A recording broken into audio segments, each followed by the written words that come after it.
Assalamualaikum warahmatullahi wabarakatuh. Halo teman-teman semuanya, kembali lagi bersama kami kelompok 3 dari mata kuliah Lingkungan Bisnis dan Manajemen kelas M. Di sini kita akan membahas mengenai mengelola etika dan tanggung jawab sosial. Baik, di sini saya tidak akan sendirian ya teman-teman. Saya akan ditemani oleh beberapa rekan kelompok saya. Yang pertama ada Kayla Sabita Islamia dengan nomor NPM terakhir 071. Yang kedua ada Elden Bennett Kumarasada dengan nomor NPM terakhir 347. Yang ketiga ada Christine Dimas Febrian dengan nomor NPM terakhir 375. Yang keempat ada Juliani Ripka Napitukulu dengan nomor NPM terakhir 383. Yang kelima ada Najwa Kanaya Hindarto dengan nomor NPM terakhir 385. Yang keenam ada Dewinta Trisna Putri dengan nomor NPM terakhir 411. Dan yang terakhir ada saya sendiri, Salma Mauldati Asila dengan nomor NPM terakhir 421. Jadi di sini saya akan menjelaskan tentang bagaimana sih kriteria pengambilan keputusan yang etis. Etika normatif menggunakan beberapa pendekatan untuk menggambarkan nilai-nilai dalam membimbing pengambilan keputusan yang etis.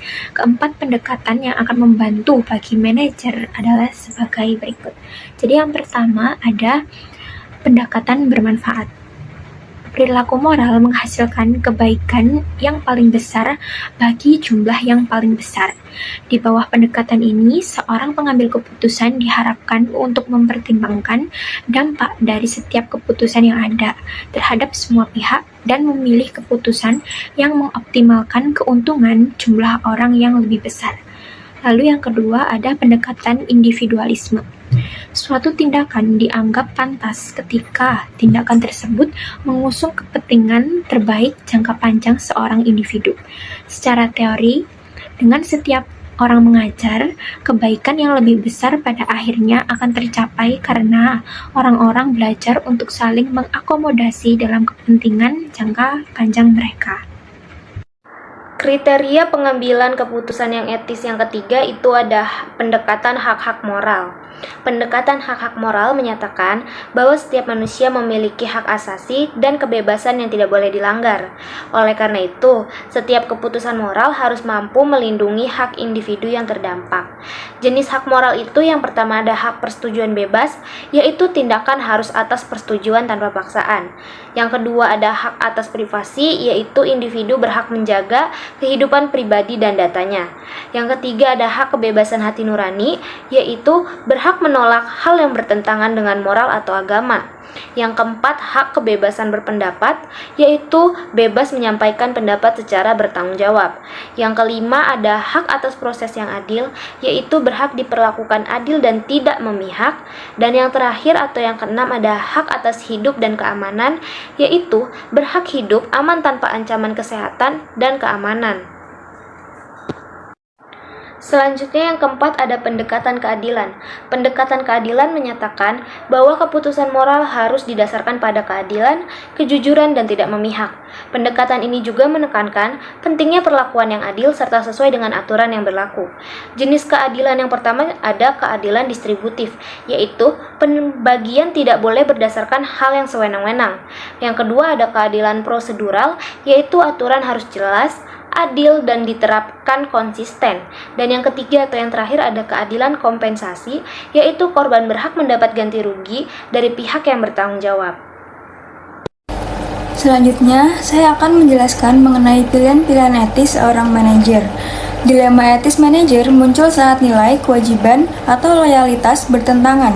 Manajer bertanggung jawab kepada berbagai pihak seperti atasan, bawahan, pemegang saham, pelanggan, pemasok, masyarakat, dan lingkungan, sehingga pilihan etis perlu dipahami berdasarkan area konflik yang sering dihadapi. Area konflik yang sering dihadapi itu yang pertama ada keuntungan versus kepatuhan dan hukum. Tekanan target keuangan sering mendorong seorang manajer ke pilihan yang beresiko, seperti memanipulasi laporan keuangan, suap untuk memenangkan tender, atau mengabaikan regulasi keselamatan demi efisiensi biaya. Yang kedua, keuntungan perusahaan versus kepentingan stakeholders. Manajer harus menyeimbangkan profit dengan hak pihak lain, mulai dari keputusan PHK massal, meluncurkan produk yang belum aman, hingga menekan pemasok dengan cara yang tidak etis. Keputusan etis yang baik tidak hanya berorientasi pada profit, tetapi juga mempertimbangkan dampaknya terhadap karyawan, pelanggan, pemasok, masyarakat, dan juga lingkungan. Selanjutnya, yang ketiga ada kebenaran versus kesetiaan atau loyalty. Konflik ini terjadi di dalam internal perusahaan, di mana manajer dihadapkan pada pilihan antara kejujuran dan loyalitas. Beberapa situasi yang sering muncul antara lain, yang pertama, menutupi kesalahan kolega, yaitu manajer harus memilih antara melaporkan pelanggaran teman atau atasan, atau diam saja demi menjaga loyalitas tim. Yang kedua ada whistleblowing, yaitu ketika laporan internal tidak diindahkan, manajer dihadapkan pada pilihan untuk membocorkan praktik curang ke publik, meski beresiko dianggap tidak loyal. Yang ketiga ada menjalankan perintah tidak etis, yaitu manajer harus memutuskan apakah akan mematuhi perintah atasan yang jelas-jelas salah atau menolak dan menanggung resikonya. Yang keempat, ada kepentingan pribadi versus kepentingan perusahaan atau conflict of interest. Dilema ini muncul ketika kepentingan pribadi manajer berbenturan dengan tanggung jawab profesionalnya terhadap perusahaan. Beberapa bentuknya antara lain, yang pertama ada nepotisme, yaitu memperkerjakan anggota keluarga yang kurang kompeten dibanding kandidat eksternal yang lebih qualified. Yang kedua, ada penyalahgunaan aset perusahaan, yaitu menggunakan fasilitas, waktu kerja, atau informasi rahasia perusahaan untuk kepentingan bisnis pribadi. Yang ketiga ada mengambil peluang bisnis perusahaan, memanfaatkan kesempatan bisnis yang ditemukan karena jabatannya untuk keuntungan pribadi, bukan untuk keuntungan perusahaan. Selanjutnya yang kelima, yaitu keadilan versus kompas pribadi atau diskriminasi dan hormat. Dilema ini berkaitan dengan bagaimana manajer memperlakukan orang lain secara adil dan bermartabat. Beberapa situasi yang sering muncul, yang pertama yaitu diskriminasi. Manajer harus memastikan promosi dan kesempatan diberikan berdasarkan kinerja, bukan faktor subjektif seperti suku, agama, ras, atau gender. Lalu yang kedua yaitu intimidasi. Manajer perlu memilih antara gaya kepemimpinan otoriter yang merendahkan bawahan atau toxic workplace, atau pendekatan kolaboratif yang lebih manusiawi. Plagiarisme. Manajer harus memastikan setiap anggota tim mendapat pengakuan yang adil atas kontribusinya, bukan mengambil kredit untuk diri sendiri. Selanjutnya, kerangka pengambilan keputusan etis. Dalam menghadapi dilema etis, manajer dapat menggunakan pendekatan berikut. Yang pertama, utilitarian. Memilih tindakan yang memberikan manfaat terbesar bagi jumlah orang terbanyak. Yang kedua, hak individu. Memilih tindakan yang paling menghormati dan melindungi hak dasar setiap individu. Lalu yang ketiga, keadilan.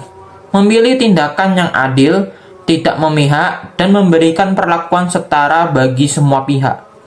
Lalu yang keempat, kebijakan. Memilih tindakan yang selaras dengan karakter moral yang baik seperti kejujuran, keberanian, dan integritas. Perkenalkan, nama saya Kaila Sabita Islamia dengan NPM 25013010071. Pada bagian ini, kita membahas ketahanan perusahaan atau corporate resilience.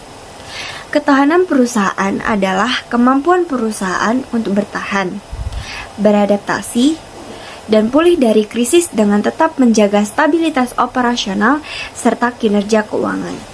Artinya, ketika terjadi gangguan seperti krisis ekonomi atau tekanan pasar, perusahaan yang resilient tidak hanya mampu bertahan, tetapi juga menyesuaikan strategi dan operasionalnya agar tetap berjalan efektif.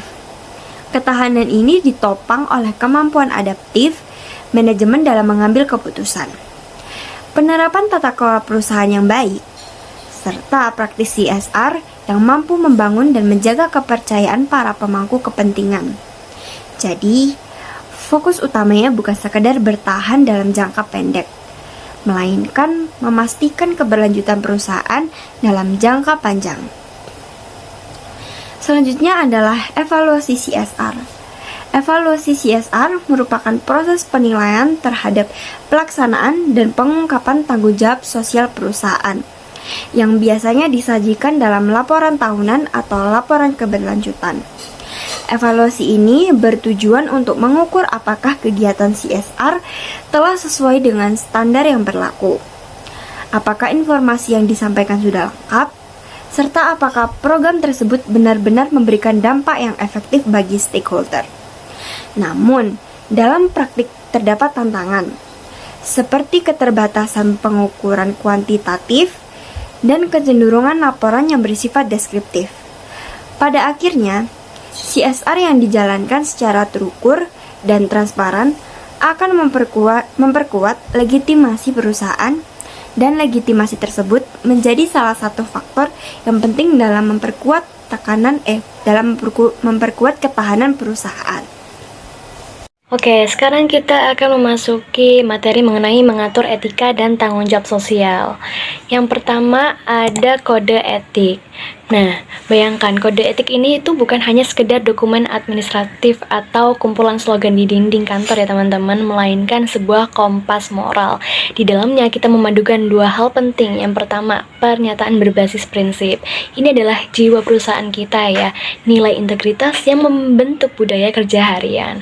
Yang kedua ada pernyataan berbasis kebijakan. Jadi ini tuh jauh lebih teknis ya. Kita bicara soal aturan main yang jelas seperti itu. Mulai dari bagaimana menangani konflik kepentingan, dan juga ada batasan tegas soal gratifikasi dan hingga aturan penggunaan aset perusahaan. Nah, mengapa ini krusial? Karena saat kita berada di zona abu-abu ya, atau di bawah tekanan tinggi, kode etik inilah yang menjadi panduan baku agar setiap keputusan yang kita ambil itu tetap berada di jalur yang benar.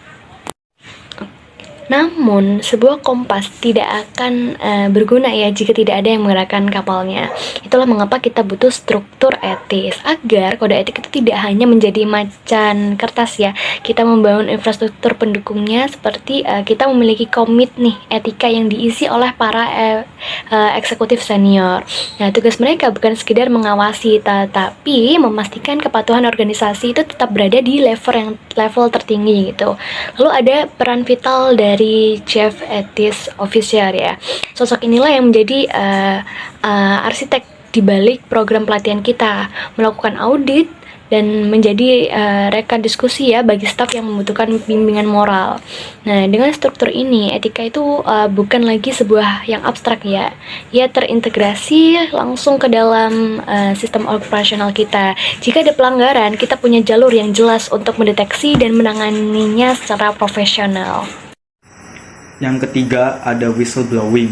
Whistleblowing adalah tindakan pengungkapan atau pelaporan yang dilakukan oleh seseorang mengenai dugaan tindakan ilegal, tidak etis, kecurangan, korupsi, fraud, atau pelanggaran aturan yang terjadi di dalam sebuah perusahaan. Orang yang melakukan pelaporan ini biasanya disebut sebagai whistleblower. Kemudian yang keempat, ada kasus tentang etika dan tanggung jawab sosial bisnis. Di sini ada kasus tentang skandal Garuda Indonesia, kasus lokal tentang integritas kepemimpinan. Pada akhir tahun 2019 terungkap kasus penyelundupan motor Harley dan sepeda Brompton di dalam pesawat baru milik Garuda Indonesia. Penyelundupan ini diduga kuat melibatkan langsung Direktur Garuda Indonesia. Sebelumnya, Garuda juga sempat tersandung teguran regulator karena memeles laporan keuangan agar terlihat untung.